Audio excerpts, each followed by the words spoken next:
मेरे प्यारे देशवासियों, नमस्कार।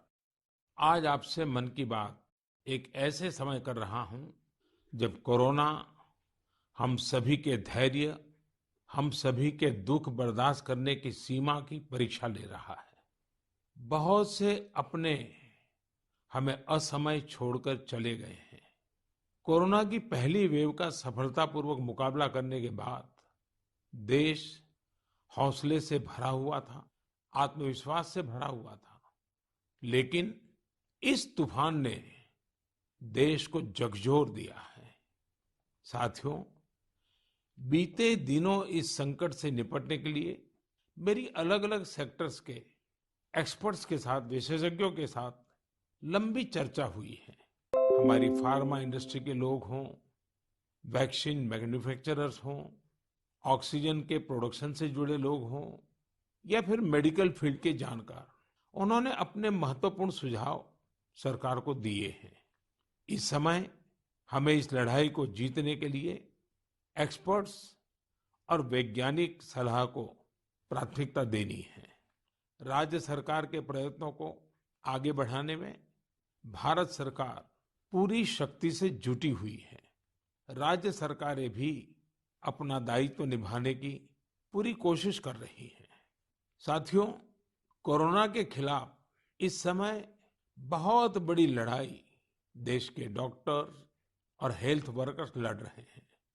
पिछले एक साल में उन्हें इस बीमारी को लेकर हर तरह के अनुभव भी हुए हैं। हमारे साथ इस समय मुंबई से प्रसिद्ध डॉक्टर शशांक जोशी जी जुड़ रहे हैं। डॉक्टर शशांक जी को कोरोना के इलाज और इससे जुड़ी रिसर्च का बहुत जमीनी अनुभव है। वो इंडियन कॉलेज ऑफ फिजिशियंस के डीन भी रह चुके हैं। आइए बात करते हैं डॉक्टर शशांक से। नमस्कार डॉक्टर शशांक जी। नमस्कार सर। अभी कुछ दिन पहले ही मुझे आपसे बात करने का अवसर मिला था। आपके विचारों की स्पष्टता मुझे बहुत अच्छी लगी थी। मुझे लगा देश के सभी नागरिकों को आपके विचार जानने चाहिए। जो बातें सुनने में आती है उसी को मैं एक सवाल के रूप में आपके सामने प्रस्तुत करता हूँ। डॉक्टर शशांक, आप लोग इस समय दिन रात जीवन रक्षा के काम में लगे हुए हैं। सबसे पहले तो मैं चाहूंगा कि आप सेकंड वेव के बारे में लोगों को बताएं। मेडिकली ये कैसे अलग है और क्या-क्या सावधानी जरूरी है। धन्यवाद सर। ये दूसरी बाढ़ आई है, ये तेजी से आई है। तो जितनी पहली बाढ़ थी उससे ये वायरस ज़्यादा तेज चल रहा है, लेकिन अच्छी बात यह है कि उससे ज़्यादा रफ्तार से रिकवरी भी है और मृत्यु दर काफ़ी कम है। इसमें दो तीन फर्क है। पहली तो ये युवाओं में और बच्चों में भी थोड़ा दिखाई दे रहा है। उसके जो लक्षण हैं, पहले जैसे लक्षण थे, सांस चढ़ना, सूखा खांसी आना, बुखार आना, ये तो सब है ही, और उसके साथ थोड़ा गंध जाना, स्वाद चला जाना, ये भी है। और लोग थोड़े भयभीत हुए। भयभीत होने की बिल्कुल जरूरत नहीं है। 80-90% लोगों में इसमें कोई भी लक्षण नहीं दिखाई देते हैं। ये म्यूटेशन जो बोलते हैं, घबराने की बात नहीं है। ये म्यूटेशन होते रहते हैं। जैसे हम कपड़े बदलते हैं वैसे वायरस भी अपना रंग बदल रहा है, और इसलिए बिल्कुल डरने की बात नहीं है। और ये वेव को हम पाल कर देंगे। वेव आती जाती है और ये वायरस आते जाते रहता है। तो यही अलग अलग लक्षण हैं और मेडिकली हमको सतर्क रहना चाहिए। एक 14 से 21 दिन का ये कोविड का टाइम टेबल है। इसमें वैद्यकीय सलाह लेना चाहिए। डॉक्टर शशांक, मेरे लिए भी आपने जो एनालिसिस बताया बड़ा इंटरेस्टिंग है। मुझे कई चिट्ठियां मिली हैं जिसमें ट्रीटमेंट के बारे में भी लोगों की बहुत सी आशंकाएं हैं। कुछ दवाओं की मांग बहुत ज्यादा है। इसलिए मैं चाहता हूं कि कोविड के ट्रीटमेंट के बारे में भी आप लोगों को जरूर बताएं।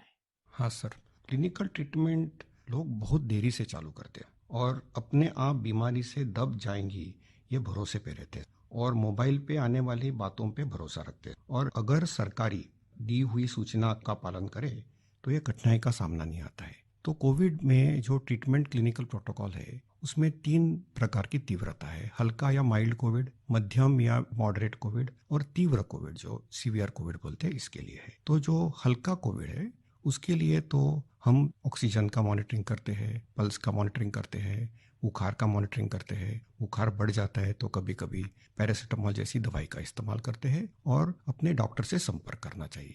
जो मॉडरेट कोविड होता है, मध्यम कोविड होता है या तीव्र कोविड होता है, तो वैद्यक या अपने डॉक्टर के साथ संपर्क करना बहुत जरूरी है। सही और सस्ती दवाई अवेलेबल है, जिसमें स्टीरॉयड जो है ये जान बचा सकती है, जो इनहेलर्स दे सकते हैं हम, टैबलेट दे सकते हैं हम, और उसके साथ ही प्राणवायु जो ऑक्सीजन है वो देना पड़ता है, और इसके लिए छोटे छोटे इलाज है। लेकिन अक्सर क्या हो रहा है कि एक नई एक्सपेरिमेंटल दवाई है जिसका नाम है रेमडेसिविर। ये दवाई से एक चीज जरूर होती है कि अस्पताल में 2-3 दिन कम रहना पड़ता है, और क्लिनिकल रिकवरी में थोड़ी सी उसकी एड होती है। ये भी दवाई कम काम करती है जब पहले 9-10 दिन में दी जाती है, और ये 5 ही दिन लेनी पड़ती है। तो ये लोग जो दौड़ रहे हैं रेमडेसिविर के पीछे, ये बिल्कुल दौड़ना नहीं चाहिए। ये दवाई की थोड़ा काम है, जिनको ऑक्सीजन लगता है, प्राणवायु ऑक्सीजन लगता है, जो अस्पताल में भर्ती होते हैं, और डॉक्टर जब बताते तभी लेना चाहिए। तो ये बहुत जरूरी है सब लोगों को समझना। हम प्राणायाम करेंगे, हमारे शरीर के जो लंग्स है उसको थोड़ा एक्सपांड करेंगे,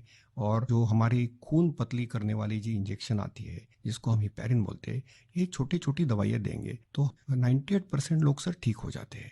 तो पॉजिटिव रहना बहुत जरूरी है। ट्रीटमेंट प्रोटोकॉल वैद्य के सलाह से लेना बहुत जरूरी है, और ये जो महंगी महंगी दवाई है उसके पीछे दौड़ने की कोई जरूरत नहीं है सर। अपने पास अच्छे इलाज चालू है, प्राणवायु ऑक्सीजन है, वेंटिलेटर की भी सुविधा है, सब कुछ है सर। और कभी कभी ये दवाई यदि मिल जाती है तो योग्य लोगों में ही देनी चाहिए। तो इसके लिए बहुत भ्रम पैदा हुआ है, और इसलिए ये स्पष्टीकरण देना चाहता हूँ सर कि अपने पास वर्ल्ड की सबसे बेस्ट ट्रीटमेंट अवेलेबल है। आप देखेंगे कि भारत में सबसे अच्छा रिकवरी रेट है। आप यदि कंपेयर करेंगे यूरोप के लिए, अमेरिका, वहीं से भी हमारे यहाँ के ट्रीटमेंट प्रोटोकॉल से मरीज ठीक हो रहे हैं सर। डॉक्टर शशांक, आपका बहुत बहुत धन्यवाद। डॉक्टर शशांक ने जो जानकारियां हमें दी वो बहुत जरूरी है और हम सबके काम आएगी। साथियों, मैं आप सबसे आग्रह करता हूं, आपको अगर कोई भी जानकारी चाहिए हो, कोई और आशंका हो, तो सही सोर्स से ही जानकारी लें। आपके जो फैमिली डॉक्टर हो, आसपास के जो डॉक्टर्स हो, आप उनसे फोन से संपर्क करके सलाह लीजिए। मैं देख रहा हूं कि हमारे बहुत से डॉक्टर खुद भी ये जिम्मेदारी उठा रहे हैं। कई डॉक्टर्स सोशल मीडिया के जरिए लोगों को जानकारी दे रहे हैं, फोन पर, व्हाट्सएप पर भी काउंसलिंग कर रहे हैं। कई हॉस्पिटल की वेबसाइटें हैं जहां जानकारियां भी उपलब्ध हैं, और वहां आप डॉक्टर से परामर्श भी ले सकते हैं। ये बहुत सराहनीय है। मेरे साथ श्रीनगर से डॉक्टर नावीद नजीर शाह जुड़ रहे हैं। डॉक्टर नावीद श्रीनगर के गवर्नमेंट मेडिकल कॉलेज में प्रोफेसर हैं। नावीद जी अपनी देखरेख में अनेकों कोरोना पेशेंट्स को ठीक कर चुके हैं, और रमजान के इस पवित्र माह में डॉक्टर नावीद अपना कार्य भी निभा रहे हैं, और उन्होंने हमसे बातचीत के लिए समय भी निकाला है। आइए उन्हीं से बात करते हैं। नावीद जी, नमस्कार। नमस्कार सर। डॉक्टर नावीद, मन की बात के हमारे श्रोताओं ने इस मुश्किल समय में पैनिक मैनेजमेंट का सवाल उठाया है। आप अपने अनुभव से उन्हें क्या जवाब देंगे? देखिए, जब कोरोना शुरू हुआ तो कश्मीर में जो सबसे पहला हॉस्पिटल डिजिग्नेट हुआ एज कोविड हॉस्पिटल वो हमारा सीडी हॉस्पिटल था, जो मेडिकल कॉलेज के अंडर में आता है। तो उस टाइम एक खौफ का माहौल था, लोगों में तो था ही। वो समझते थे शायद कोविड का इन्फेक्शन किसी को हो जाता है तो एक डेथ सेंटेंस माना जाएगा ये। और ऐसे ही जो हमारे अस्पतालों में डॉक्टर साहिबान या पैरामेडिकल स्टाफ काम करते थे, उनमें भी एक खौफ का माहौल था कि हम इन पेशेंट्स को कैसे फेस करेंगे, हमें इन्फेक्शन होने का खतरा तो नहीं है। लेकिन जो ही टाइम गुजरा, हमने भी देखा कि अगर पूरी तरीके से हम जो प्रोटेक्टिव गियर पहने और एहतियाती तदाबीर जो है उन पे अमल करें, तो हम भी सेफ रह सकते हैं और हमारा जो बाकी स्टाफ है वो भी सेफ रह सकता है। और आगे आगे जब भी हम देखते गए तो ये मरीज, जो कुछ लोग बीमार थे, कुछ एसिम्प्टोमेटिक थे, यानी कि उनमें कोई बीमारी के कोई लक्षण नहीं थे, हमने देखा कि करीब करीब 90-95% से ज्यादा जो मरीज हैं वो खुद विदाउट एनी मेडिकेशन भी ठीक हो जाते हैं। तो वक्त जैसे गुजरता गया तो लोगों में जो कोरोना का एक डर था वो बहुत कम हो गया। आज की बात जो हम ये सेकंड वेव जो इस टाइम हमारी आई है इस कोरोना में, इस टाइम भी हमें पैनिक होने की जरूरत नहीं है। इस मौके पे भी हम अगर जो प्रोटेक्टिव मेजर्स हैं, जो एसओपीज है, अगर उन पे हम अमल करेंगे, जैसे मास्क पहनना, हैंड सैनिटाइजर का यूज करना, इसके अलावा फिजिकल डिस्टेंस मेंटेन करना या सोशल गैदरिंग्स हम अवॉइड करें, तो हम अपना रोजमर्रा का काम भी बखूबी निभा सकते हैं और इस बीमारी से प्रोटेक्शन भी पा सकते हैं। डॉक्टर नावीद, वैक्सीन को लेकर भी लोगों के कई सारे सवाल हैं, जैसे कि वैक्सीन से कितनी सुरक्षा मिलेगी, वैक्सीन के बाद कितना आश्वस्त रह सकते हैं। आप कुछ बात इसमें बताएं तो श्रोताओं को बहुत लाभ होगा। जब कोरोना का इन्फेक्शन सामने आया, तब से आज तक हमारे पास अभी कोविड-19 के अगेंस्ट कोई इफेक्टिव ट्रीटमेंट अवेलेबल नहीं है। तो हम इस बीमारी को फाइट दो ही चीजों से कर सकते हैं, एक तो प्रोटेक्टिव मेजर, और हम पहले से ही कह रहे थे कि अगर कोई इफेक्टिव वैक्सीन हमारे पास आए तो वो हमें इस बीमारी से निजात दिला सकता है। और हमारे मुल्क में दो वैक्सीन इस टाइम अवेलेबल है, कोवैक्सीन है, कोविशील्ड है, जो यहीं पे बना हुआ वैक्सीन है। और कंपनीज भी अपनी जो उन्होंने ट्रायल्स की हैं, तो उसमें भी देखा गया है कि इसकी एफिकेसी जो है वो 60% से ज्यादा है। अगर हम जम्मू कश्मीर की बात करें, हमारी यूटी में अभी तक 15 से 16 लाख तक लोगों ने अभी ये वैक्सीन लगाया है। हाँ, सोशल मीडिया में काफी इसके जो मिसकंसेप्शन या मिथ्स इसमें आए थे कि ये साइड इफेक्ट्स हैं। अभी तक हमारे जो भी यहाँ पे वैक्सीन लगे हैं, कोई साइड इफेक्ट उनमें नहीं पाया गया है। सिर्फ जो आम हर किसी वैक्सीन के साथ एसोसिएटेड होता है, किसी को बुखार आना, पूरे बदन में दर्द, या लोकल साइट जहाँ पे इंजेक्शन लगता है वहाँ पे पेन होना, ऐसे ही साइड इफेक्ट्स हमने हर मरीज में देखे हैं। तो कोई ग्रॉस हमने कोई एडवर्स इफेक्ट नहीं देखा है। हाँ, और दूसरी बात, लोगों में ये भी आशंका थी कि कुछ लोग आफ्टर वैक्सीनेशन यानी वैक्सीन टीकाकरण के बाद पॉजिटिव हो गए। इसमें कंपनी से ही गाइडलाइंस है कि उसमें अगर किसी को टीका लगा है उसके बाद उसको इन्फेक्शन हो सकता है, वो पॉजिटिव हो सकता है, लेकिन जो बीमारी की सीवियरिटी है यानी बीमारी की शिद्दत जो है उन मरीजों में उतनी नहीं होगी। यानी कि वो पॉजिटिव हो सकते हैं, लेकिन जो बीमारी है वो एक जानलेवा बीमारी उनमें साबित नहीं हो सकती है। इसलिए जो भी ये मिसकंसेप्शंस हैं वैक्सीन के बारे में, वो हमें दिमाग से निकालने चाहिए। और जिसकी बारी आई, क्योंकि 1 मई से हमारा पूरे मुल्क में जो भी 18 साल से ज्यादा की उम्र के हैं उनको वैक्सीन लगाने का कार्यक्रम शुरू होगा, तो लोगों से अपील यही करेंगे कि आप आए, वैक्सीन लगवाएं और अपने आप को भी प्रोटेक्ट करें, और ओवरऑल हमारी सोसाइटी और हमारी कम्युनिटी इससे प्रोटेक्ट हो जाएगी कोविड-19 के इन्फेक्शन से। डॉक्टर नावीद, आपका बहुत बहुत धन्यवाद और आपको रमजान के पवित्र महीने की बहुत बहुत शुभकामनाएं। बहुत बहुत शुक्रिया। साथियों, कोरोना की इस संकट काल में वैक्सीन की अहमियत सभी को पता चल रही है। इसलिए मेरा आग्रह है कि वैक्सीन को लेकर किसी भी अफवाह में न आए। आप सभी को मालूम भी होगा कि भारत सरकार की तरफ से सभी राज्य सरकारों को फ्री वैक्सीन भेजी गई है, जिसका लाभ 45 साल की उम्र के ऊपर के लोग ले सकते हैं। अब तो 1 मई से देश में 18 साल के ऊपर के हर व्यक्ति के लिए वैक्सीन उपलब्ध होने वाली है। अब देश का कॉरपोरेट सेक्टर, कंपनियां भी अपने कर्मचारियों को वैक्सीन लगाने के अभियान में भागीदारी निभा पाएगी। मुझे ये भी कहना है कि भारत सरकार की तरफ से मुफ्त वैक्सीन का जो कार्यक्रम अभी चल रहा है, वो आगे भी चलता रहेगा। मेरा राज्यों से भी आग्रह है कि वो भारत सरकार के इस मुफ्त वैक्सीन अभियान का लाभ अपने राज्य के ज्यादा से ज्यादा लोगों तक पहुंचाएं। साथियों, हम सब जानते हैं कि बीमारी में हमारे लिए अपनी, अपने परिवार की देखभाल करना मानसिक तौर पर कितना मुश्किल होता है। लेकिन हमारे अस्पतालों के नर्सिंग स्टाफ को तो यही काम लगातार कितने ही मरीजों के लिए एक साथ करना होता है। ये सेवा भाव हमारे समाज की बहुत बड़ी ताकत है। नर्सिंग स्टाफ द्वारा की जा रही सेवा और परिश्रम के बारे में सबसे अच्छे से तो कोई नर्स ही बता सकती है। इसलिए मैंने रायपुर के doctor B.R. Ambedkar medical college hospital में अपनी सेवाएं दे रही सिस्टर भावना ध्रुव जी को मन की बात में आमंत्रित किया है। वो अनेकों कोरोना मरीजों की देखभाल कर रही हैं। आइए उन्हीं से बात करते हैं। नमस्कार भावना जी। आदरणीय प्रधानमंत्री जी, नमस्कार। भावना जी, यस सर। मन की बात सुनने वालों को आप जरूर ये बताइए कि आपके परिवार में इतनी सारी जिम्मेवारियां, इतने सारे मैंने मल्टीटास्क, और सर। उसके बाद भी आप कोरोना के मरीजों के साथ काम कर यस रही सर। हैं। कोरोना के मरीजों के साथ आपका जो अनुभव रहा वो जरूर देशवासी सुनना चाहेंगे, क्योंकि सिस्टर जो होती हैं, नर्सिस जो होते हैं, वो यस सर। पेशेंट के सबसे निकट होती हैं और सबसे लंबे समय तक होती हैं। Yes sir. तो वो हर चीज को बड़ी बारीकी से समझ सकती हैं। जी बताइए। जी सर, मेरा टोटल एक्सपीरियंस कोविड में सर 2 मंथ का है सर। हम 14 डेज ड्यूटी करते हैं और 14 डेज के बाद हमें रेस्ट दिया जाता है। फिर 2 महीने बाद हमारा ये कोविड ड्यूटी रिपीट होता है सर। जब सबसे पहले मेरी कोविड ड्यूटी लगी तो सबसे पहले मैं अपने फैमिली मेंबर्स को ये कोविड ड्यूटी की बात शेयर करी। ये मई की बात है और मैं ये जैसे ही मैंने शेयर किया, सबके सब डर गए, घबरा गए मुझसे। कहने लगे कि बेटा ठीक से काम करना।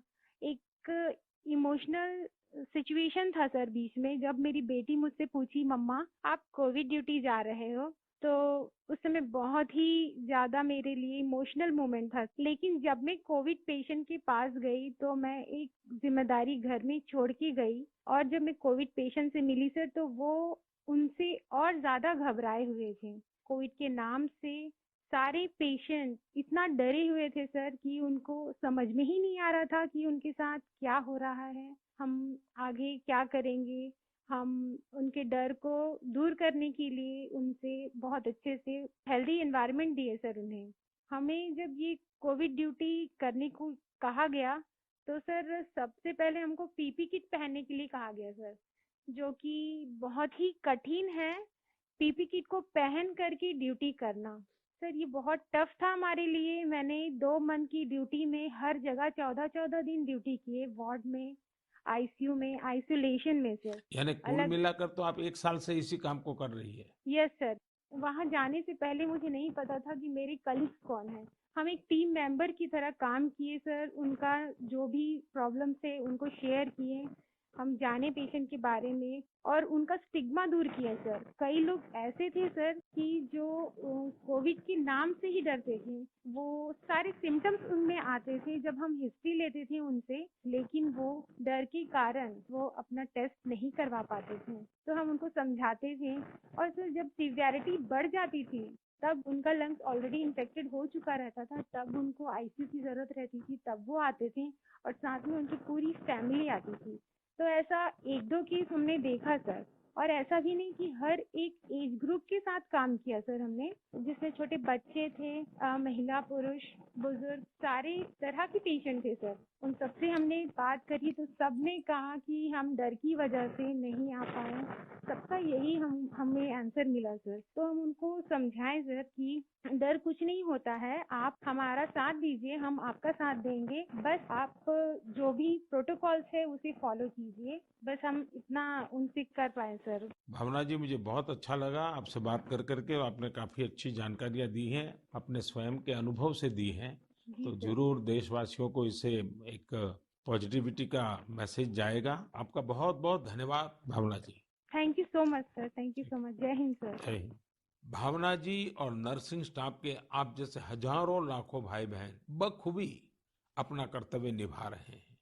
ये हम सभी के लिए बहुत बड़ी प्रेरणा है। आप अपने स्वास्थ्य पर भी खूब ध्यान दीजिए, अपने परिवार का भी ध्यान रखिए। साथियों, हमारे साथ इस समय बेंगलुरु से सिस्टर सुरेखा जी भी जुड़ी हुई है। सुरेखा जी केसी जनरल हॉस्पिटल में सीनियर नर्सिंग ऑफिसर है। आइए उनके अनुभव भी जानते हैं। नमस्ते Surekha ji. I'm really proud and honored, sir, to speak to Prime Minister of our country. Surekha ji, you along with all fellow nurses and hospital staff are doing excellent work. India is thankful to you all. What is your message for the citizens in this fight against COVID-19? Yes, sir. Being a responsible citizens, I would really like to tell something like, please be humble to your neighbors, and early testing and proper tracking help us to reduce the mortality rate. And moreover, please, if you find any symptoms, isolate yourself and consult nearby doctors and get treated as early as possible. So community need to know awareness about this disease and be positive, don't be panic and don't be stressed out. It wasn't the condition of the patient. We are thankful to our government, proud to have a vaccine also. I'm already vaccinated. With my own experience, I wanted to tell the citizens of India, no vaccines provides 100% protections immediately. It takes time to build a immunity. Please don't be scared to get vaccinated. Please vaccinate yourself. There is a minimal side effects. And I want to deliver the message like stay at home, stay healthy, avoid contact with the people who are sick, and avoid touching the nose, eyes, and mouth unnecessarily. Please practice physical distancing, wear mask properly, wash your hands regularly, and home remedies you can practice in the house. Please drink Ayurvedic Khada, take steam inhalation and mouth gargling every day, and breathing exercise so you can do it. And one more thing, last and not least, please have a sympathy towards frontline workers and professionals. We need your support and cooperation. We will fight together. We will get through with the pandemic. This is what my message to the people, sir. Thank you Surekha ji. Thank you, sir. Surekha ji, वाकई आप बहुत कठिन समय में मोर्चा संभाले हुए हैं। आप अपना ध्यान रखिए। आपके परिवार को भी मेरी बहुत बहुत शुभकामनाएं हैं। मैं देश के लोगों से भी आग्रह करूंगा कि जैसा भावना जी, सुरेखा जी ने अपने अनुभव से बताया है, कोरोना से लड़ने के लिए पॉजिटिव स्पिरिट बहुत ज्यादा जरूरी है और देशवासियों को इसे बनाए रखना है। साथियों, डॉक्टर्स और नर्सिंग स्टाफ के साथ साथ इस समय लैब टेक्नीशियंस और एम्बुलेंस ड्राइवर्स जैसे फ्रंटलाइन वर्कर्स भी भगवान की तरह ही काम कर रहे हैं। जब कोई एम्बुलेंस किसी मरीज तक पहुंचती है तो उन्हें एम्बुलेंस ड्राइवर देवदूत जैसा ही लगता है। इन सब की सेवाओं के बारे में, इनके अनुभव के बारे में देश को जरूर जानना चाहिए। मेरे साथ अभी ऐसे ही एक सज्जन है, श्रीमान प्रेम वर्मा जी, जो कि एक एम्बुलेंस ड्राइवर है। जैसा कि इनके नाम से ही पता चलता है, प्रेम वर्मा जी अपने काम को, अपने कर्तव्य को पूरे प्रेम और लगन से करते हैं। आइए उनसे बात करते हैं। नमस्ते प्रेम जी। नमस्ते सर जी। भाई प्रेम, हाँ जी सर। आप अपने कार्य के बारे में हाँ जी। जरा विस्तार से बताइए। आपका जो अनुभव है वो भी बताइए। मैं गेट्स एम्बुलेंस में ड्राइवर की पोस्ट पे हूँ। हाँ। और जैसे ही कंट्रोल हमें एक टैब पे कॉल देता है, 102 से जो कॉल आती है, हम मूव करते हैं पेशेंट के पास। हम पेशेंट को जाते हैं उनके पास। तो 2 साल से हम कंटिन्यू कर रहे हैं काम। अपना किट पहन के, ग्लव्स, मास्क पहन के पेशेंट को जहाँ वो ड्रॉप करने के लिए कहते हैं, जो भी हॉस्पिटल में, हम जल्दी से जल्दी उनको ड्रॉप करते हैं। आपको तो वैक्सीन की दोनों डोज लग गई होगी। बिल्कुल सर। तो दूसरे लोगों को वैक्सीन लगवाएं, इसके लिए आपका क्या संदेश है?